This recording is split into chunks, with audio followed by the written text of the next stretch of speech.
Hi everyone, I'm Rosemarie, and today I'm going to be painting this ceramic flower with you. There's some dry brushing involved, base coating, and some glitter on the whole flower, which I know everyone loves glitter.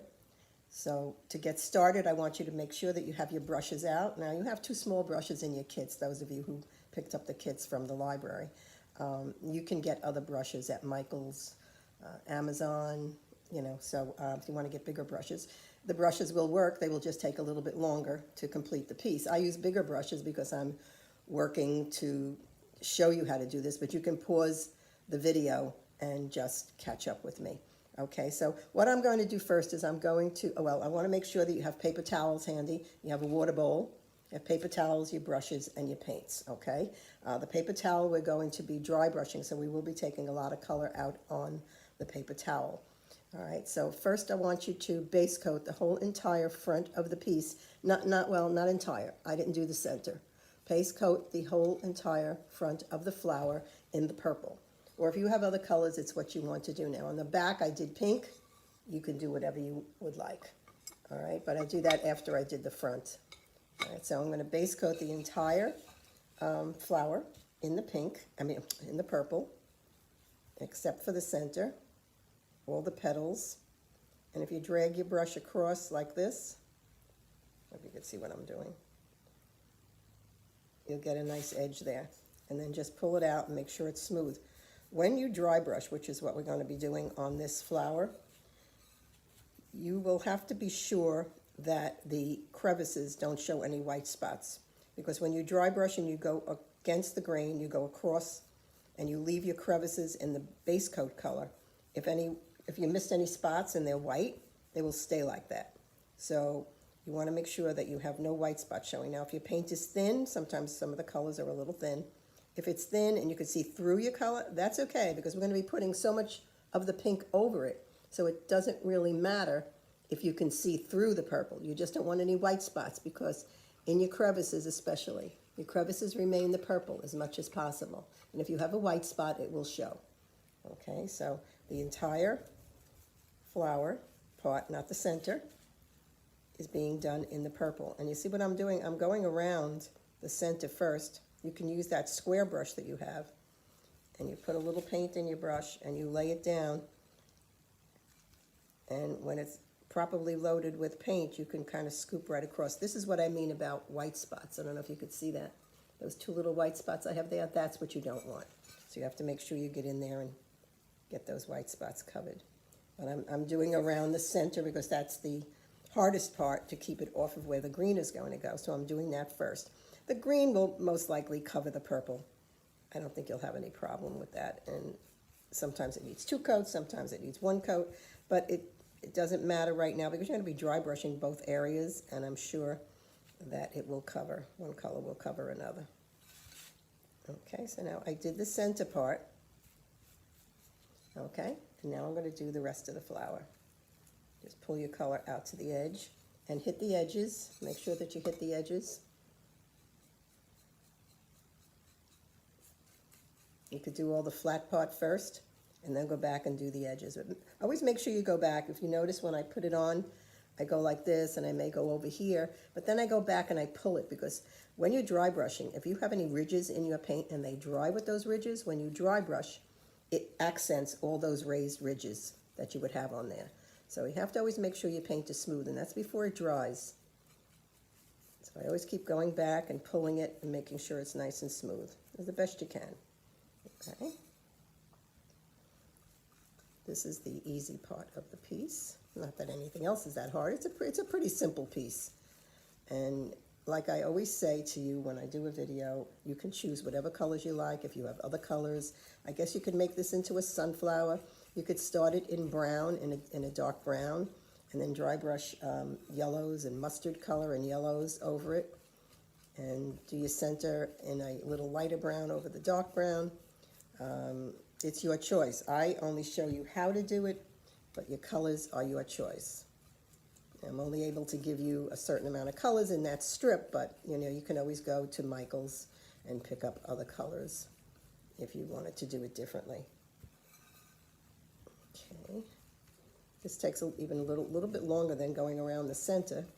So I'm trying to make sure that it's nice and smooth. And if you put it on right, you see how fast it dries? I don't have anything on my finger, okay? So it dries very fast. So I'm going to hit the edges. After I'm finished with this top part, I'm going to go around and make sure that all my edges are coated, because I did leave a lot of the purple on my edges mixed with some white dry brushing. I don't have the pink on that area. Not too much.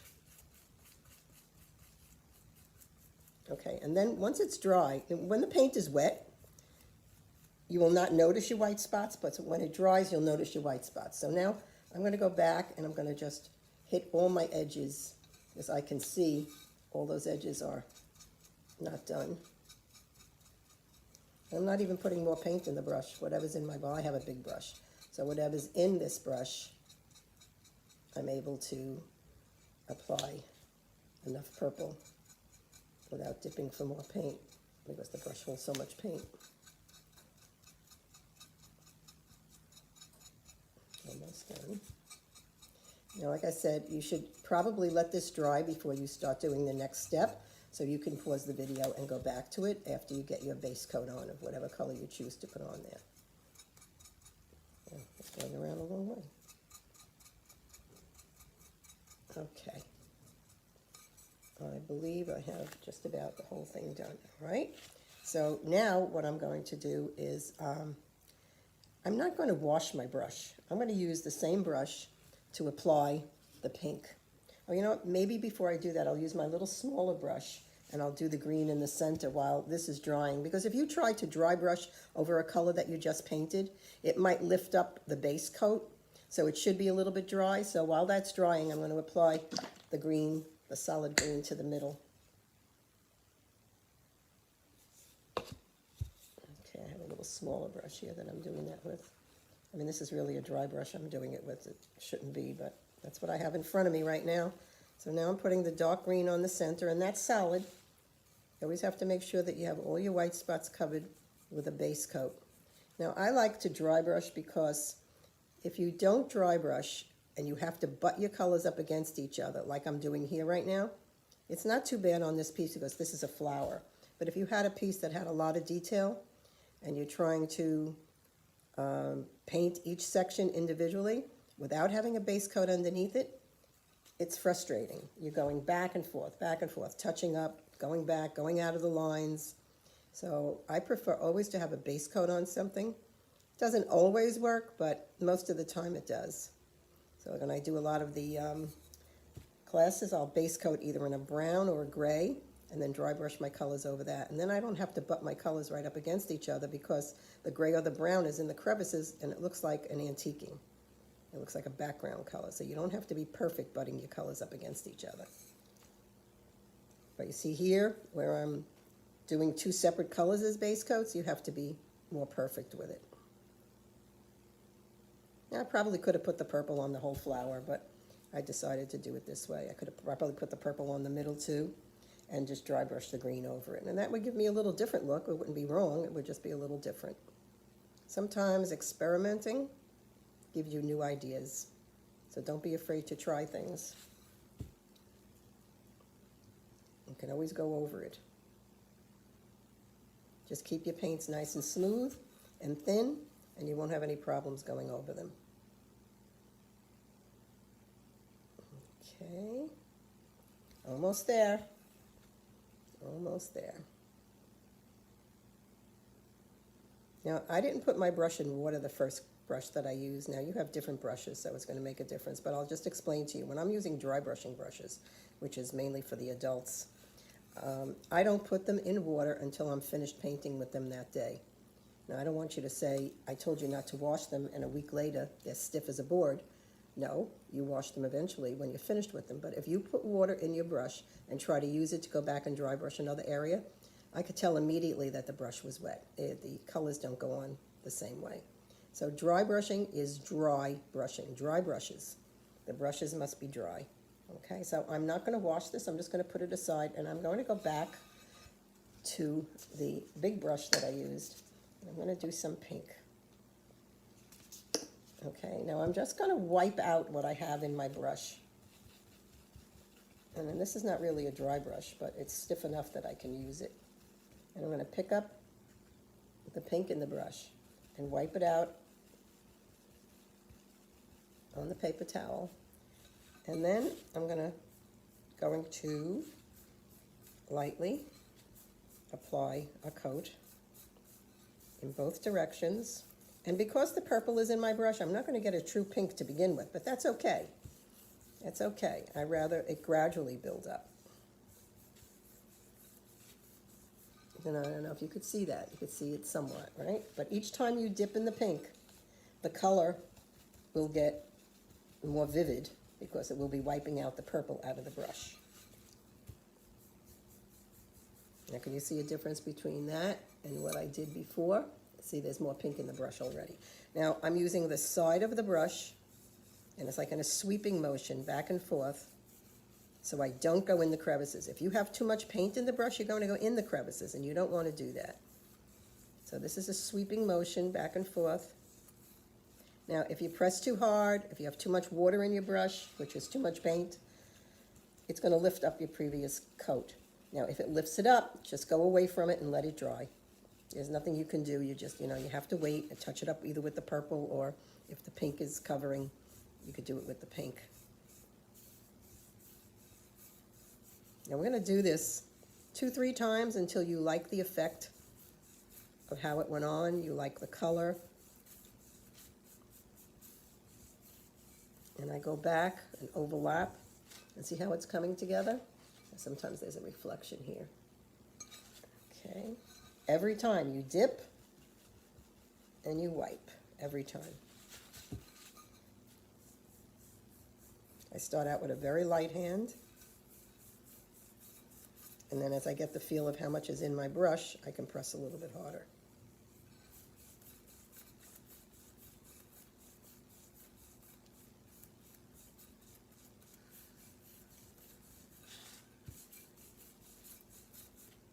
Okay, again.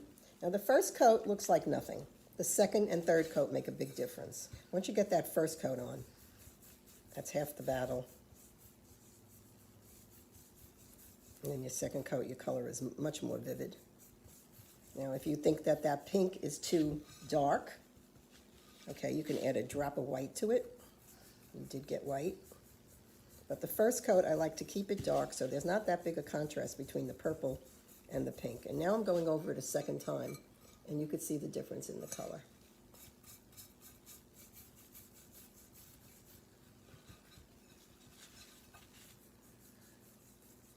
Now, if you're not getting solid enough coverage on your petals, you can take the middle of the petal and kind of go this way with it. But don't do it in the crevice, because then you'll fill in the crevices. And you don't want to fill in the crevices. You want to keep that purple in the crevices. If you do fill in the crevices, you can always take a small brush, and you can go back and you could paint the purple back in those crevices. I see here I could probably put a little purple back in. Okay, a little bit more.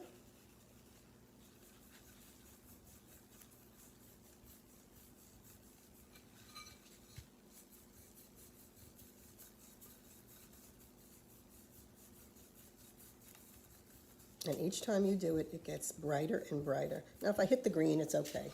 The dry brushing colors will cover it, or you go back and just touch it up with some more of the dark green before you start dry brushing over the center. But you see how it's getting brighter and brighter each time I do it? Now, this one is quite bright, so I might have added a little drop of white. I'm going to put some white in my palette.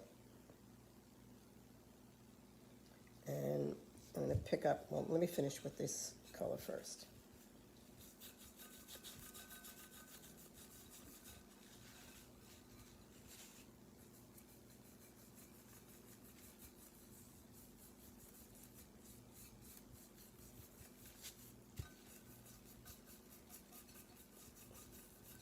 Okay, so now I'm going to pick up some white in my brush. So all I do is pick up a little bit of white like so, blend it into the brush on the paper towel, and then go back to the pink and blend the two together so that I get a lighter color on there.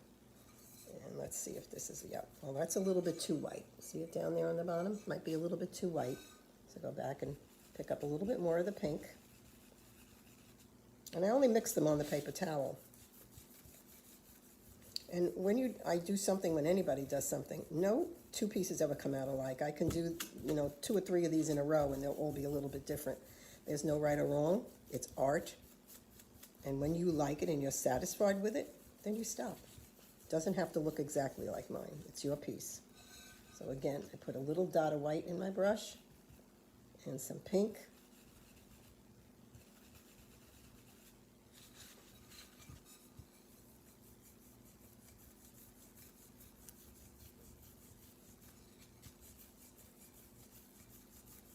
See, I'm getting lines going across, and when I get those lines, I have a tendency I'll go down and I'll just pull them this way so I don't have such lines from the brush.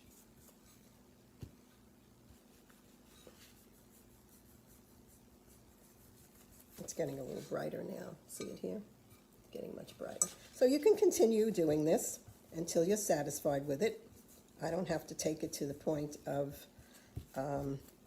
where you want it, and how that one is. I just wanted you to see how to do it, because mine is lifting a little bit, which means it's wet. So that's why you really should let it dry between coats when you do dry brushing. But that gives you the idea. Okay, and this one, I guess I went further and further on it. But I'm going to stop on this one now. And I'm going to pick up the brush that I had the green in, and I'm going to put a little bit of this lighter green. It's called chartreuse in my brush. And I didn't wash the brush because I want the combination of the 2 greens in the brush. So because the dark green is in the brush, I'm just picking up a little bit of the light green.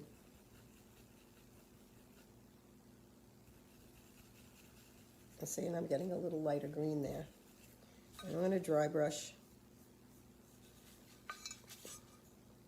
Flat side of the brush. Always use the flat side of the brush. Never point in. See my brushes, how they turn, how they're on an angle? That's because I use the flat side of the brush. And this way you hit only the raised areas. If you have too much paint in your brush, you're going to get it in the crevices. And always turn your brush around and use both sides of your brush, because if you've taken the paint out properly on your paper towel, you can use both sides of the brush. All right, so that's not too much of a difference. So I'm going to pick up some more of the chartreuse. And now this time, I have a little lighter color. I'm going to do it a second time. See the difference in the color now on this edge? And again, the same thing with the center, is you just keep doing it until you are satisfied with it. And I think what I did on this is I just did so much and then I went a lot lighter in the middle. So if I just keep, no more dark green, I just keep using the chartreuse color, which is the lighter green. And each time I do it, it gets a little bit lighter.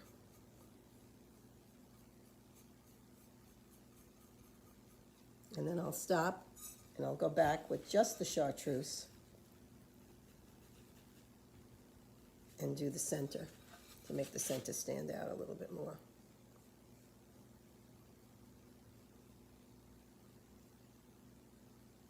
You see that? So I did the center, and you could do it a couple of times. Okay? All right, so I'm going to stop on that. Now I'm putting my brushes in the water because I'm not going to be using these brushes anymore. I have another brush, and like I said, I have different brushes than you do. I use large brushes, so you don't have to sit here and watch me for an hour, just doing something that I show you, and it's very simple for you to do. Okay, so now I'm going to do white, and you really have to have your brush nice and clean for the white. Okay, because to go from the green to the white, you'd have a light green, and we don't want that. So I pick up some white in my brush. I wipe it out, both sides of the brush on the paper towel. Just don't do this. You have to wipe it. You're like paleting the color into the hairs of the brush. Okay, and now I put a halo around the center. And it has a little bit too much paint in my brush.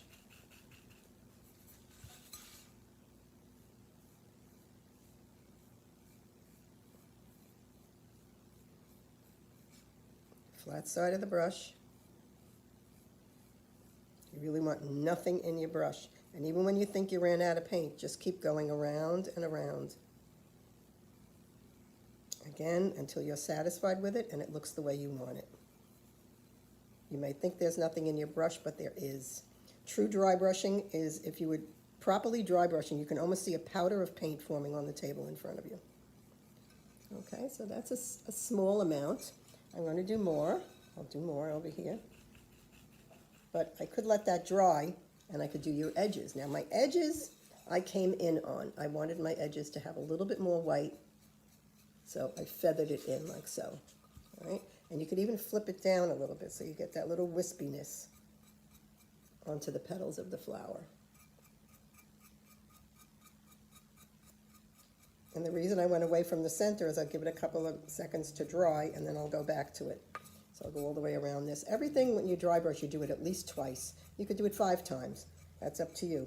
And the drying time is just important. You have to make sure your colors are dry. And if you put too much paint in your brush, you're not going to be able to do one coat right after the other. You really have to let it dry. If you're applying your colors and it's very wet looking, you know you have too much paint in the brush.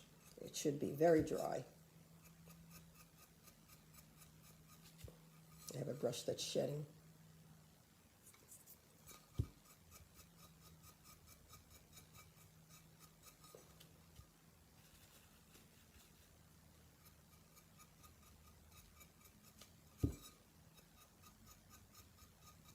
Okay, you get the idea. You can go around. This one I pulled in the color a little bit more, so I just came down onto my petals a little bit more like that. But the first time I did it, I just went around and did the outside edge. Then you can pull color down a little bit into that. Now I'm going to go back onto the center because I want my center to be, the white to be a little sharper. But you even need less on the center or it doesn't look right. So light hand, start out with a light hand. And see the second time what a difference it makes?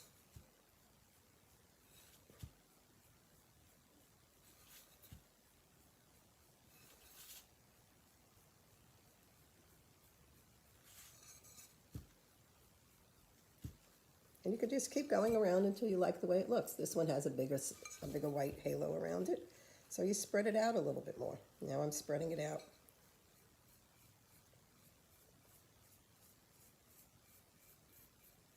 Okay, that's it. And again, I would go back here. Now on the second time around, look at the difference. All right, second time makes a big difference. And you can feather it down onto the petals. See what I mean about feathering? It's just like a little wispiness down on the edges. All right, so I'm not going to do the whole flower because you get the idea. I hope if you have any questions, you can always contact me. And I will answer any questions that you have. I hope you will take a look at some of my other videos that are on here on YouTube. There's, I think, over 40 videos that I have up there now. Also the back, don't forget to paint the back, and any color that you have left over, any color that you want to use, you can do the back, okay? And then after you're finished painting the whole entire piece, you can go back. Let's see if I can wash this brush out enough to use. Now this is the glitter that I use. It's Duncan's, which is now manufactured by Mako, and it's SG880 sparklers, crystal sparklers, brush on glitter. Okay, so you brush it on. It doesn't have to be applied with glue and sprinkling it on because that's so messy. Right, so you just, as that brush's hairs are coming out again. Okay, so all you do is you paint it on a thin coat.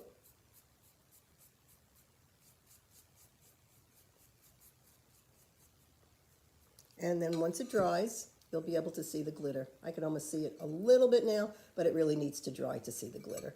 I don't know if you can see it on this one. Yes, you can see it on this one, right? All right, so you put as much glitter on there as you want, but it's a thin coat. Don't put it on too heavy. I'm not sure if you put it on heavy, if it will stay white in areas, so just pull it out. Make sure that you pull it out.